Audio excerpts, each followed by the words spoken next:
Red Hood has always been the black sheep of the Bat family. He's one of the hardest characters DC has ever had to write, and that's part of the reason he was killed off to begin with.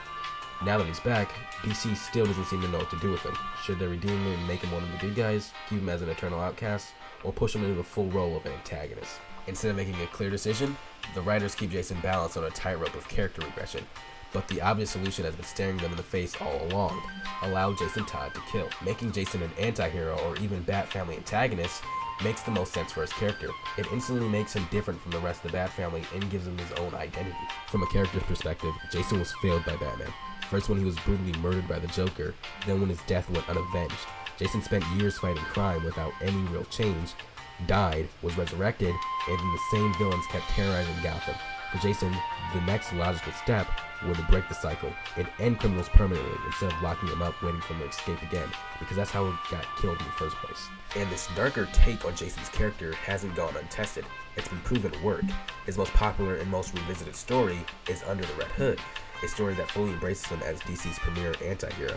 He was known as the anti-hero of the DC universe, their answer to Marvel's Punisher, and yet he's often reduced just to another post-Robin, forever in the shadow of Dick Grayson. Dick is the golden child of the Bat family, and the only one I truly believe built his own legacy. Jason deserves the same chance. Allowing Jason to kill would separate him from the Bat family and force him to stand alone, finally stepping out of the Batman's shadow. But it would also deepen the complexity of the relationships he has with the rest of the family.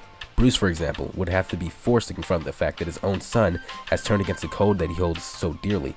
That moral clash was one of the most compelling parts of their dynamic when Jason was first brought back, and letting Jason continue down this path would make it even richer.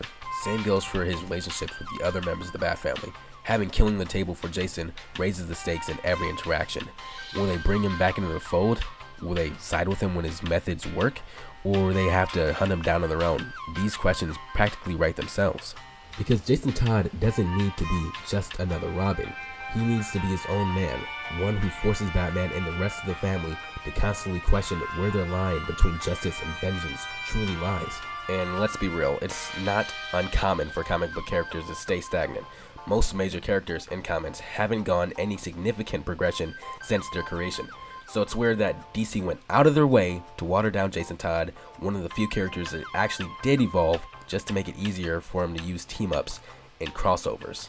It's clear they did it to avoid the uncomfortable question of why would the Bat family be willing to work with Jason if he's still out there killing people, and instead of leading into that conflict, which would have made amazing storytelling, they stripped him of everything that made him interesting in the first place. Jason used to be a gritty, lethal version of Batman who mowed down criminals while dual-wielding pistols and wearing his iconic helmet. That's the version of Red Hood fans fell in love with. Now, he doesn't even wear his helmet, and in recent times has favored using a crowbar instead of guns. And here's the thing, Jason switching from killer to redeemed hero actually contradicts Batman's core belief. Bruce said that if he ever took a life, he would be unable to stop. But Jason has killed hundreds, depending on continuity, and somehow he's still functioning, still in control. That implies Bruce could have done it too, without becoming a monster. But here's the better alternative. If Jason continues to kill, he becomes increasingly hardened and morally compromised. He becomes something more powerful narratively, a dark reflection of Batman, a living, breathing answer to the question, what if Batman ever crosses the line? That reinforces Bruce's code instead of undermining it. Jason would be a cautionary tale, living proof that once you start killing, even for the right reasons, it changes you. So, either way, whether Jason is redeemed or not, he should be used to challenge Batman's ideology, not be written like a half-measured version of himself. Because when you strip Jason of what made him unique, you're not just watering him down, you're taking away one of the most compelling characters in the entire Bat family.